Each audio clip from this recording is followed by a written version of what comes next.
कोल्हापूर जिल्ह्यात हॉटेल व्यावसायिकांचा गॅस पूर्णतः बंद झाल्याने हॉटेल व्यावसायिक चांगलेच अडचणीत आले आहेत. हॉटेल मेनूमध्ये तब्बल 90% कपात झाल्याने फक्त उपलब्ध असणारे पदार्थच ग्राहकांना खायला मिळत आहेत. हॉटेलमधील गर्दीही कमी झाली आहे. या सर्व परिस्थितीवर हॉटेल मालक संघटनेने रेशनिंग पद्धतीने गॅस उपलब्ध करून देण्याची मागणी केली आहे. सिलेंडरच्या संदर्भात गेले 4 दिवस सिलेंडर कमर्शियल डिलिव्हरी बंद आहे. आता आमच्याकडे जो काही थोडाफार सिलेंडरचा स्टॉक आहे त्यामध्ये व्यवसाय करत आहे. ह्या परिस्थितीमुळे 90% जे पदार्थ आम्ही देतो ते आम्ही बंद ठेवलेले आहे. ठराविकच नाश्त्याचे पदार्थ जसे शिरा उपीट पोहे मिसळ कुर्मा हे 5 आयटमच नाश्त्याचे दिवसभर आम्ही चालू ठेवलेत. तेही आम्ही सकाळी बनवतो आणि दिवसभर देतो. त्या जोडीला आम्ही इंडक्शनचा वापर केलेला आहे. त्या इंडक्शन कुकिंगमध्ये पुरी बाबा एक 10-20 प्लेट काढून ठेवतो, जशी होईल तसे आणि जसे लागेल तसे देत राहतो. तसेच जेवणामध्ये फक्त राईस प्लेट देतो आहे. तेही एकदा दिवसातनं 2दा बनवून तेही देतो. आता ही जी परिस्थिती आहे ह्या परिस्थितीमध्ये अजून मला वाटत नाही की 4 ते 5 दिवसापेक्षा जास्त माझं हॉटेल चालू राहील जर मला गॅसचा सप्लाय मिळाला नाही तर.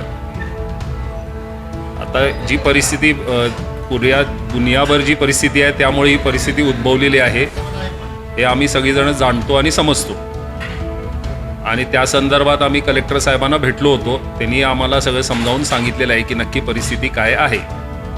तर आम्ही आमच्यातर्फे त्यांना असं निवेदन दिलं आहे की तुम्ही गॅसचं राशनिंग करा, जेणेकरून आम्ही असून दे किंवा केटरर्स असून दे किंवा रस्त्यावर काम करणारे जे खाऊ गल्लीवाले वगैरे आहेत, गाडीवाले आहेत, त्यांना प्रत्येकाला थोडं काय असे ना त्यांचं जीवन चालवण्यापुरतं नफा तोटा नंतरचा भाग व्यवसाय बंद होऊ नये या दृष्टीनं सुरळीत चालण्यासाठी काहीतरी रेशनिंगची पद्धत वगैरे करता येईल काय नाही या संदर्भात आमच्या अध्यक्षांनी त्यांना निवेदन दिलेलं आहे आणि आम्ही भेटून आलो.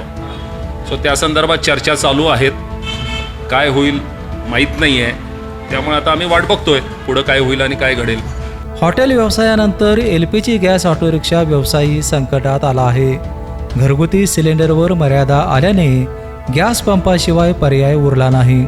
परंतु वाहनांना LPG गॅस पुरवणाऱ्या खाजगी पंप व्यापाऱ्यांनी गॅसचे दर प्रति किलोसाठी दुप्पट केले आहेत. युद्ध चालू व्हायच्या आधी LPG गॅसचे दर 45च्या आसपास होते. ते युद्ध झाल्यानंतर 5-5 रुपये असं रोजचे 5-10 रुपयेप्रमाणे वाढू लागले. आता सध्या 75च्या आसपास 1 लिटरचा रेट आहे. तो पण आता रिक्षा चालकांना परवडत नाही.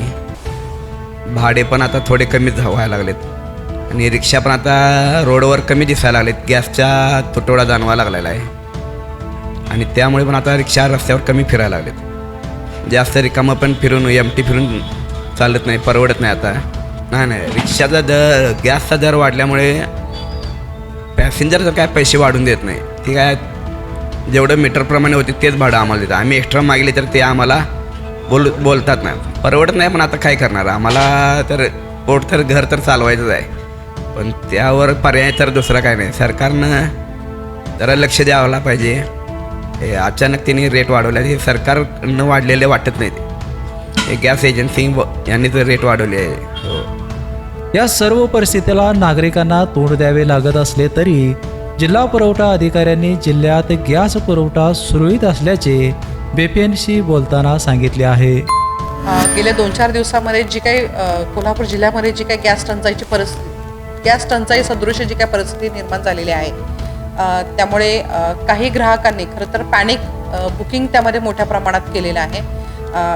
खरं तर आमच्याकडून आम्हाला जो काही डेटा तिन्ही कंपन्यांकडून मिळतोय, आपल्याला जो काही पुरवठा होणारा गॅस सिलेंडरचा जो काही स्टॉक आहे तर त्याच्यामध्ये कुठल्याही प्रकारची कमतरता नसून आपल्याकडे मुबलक प्रमाणामध्ये गॅस सिलेंडरची उपलब्धता आहे. त्यामुळे माझं सर्व ग्राहकांना परत एकदा विनंती आहे की आपण कृपया भविष्यामध्ये आपल्याला सिलेंडर मिळणार नाही या भीतीपोटी आपण कृपया पॅनिक बुकिंग करू नका, जेणेकरून एक्झिस्टिंग सिस्टीमवर कुठल्या प्रकारचा ताण येणार नाही. BPNसाठी कोल्हापूरहून विजय यशपुत्त.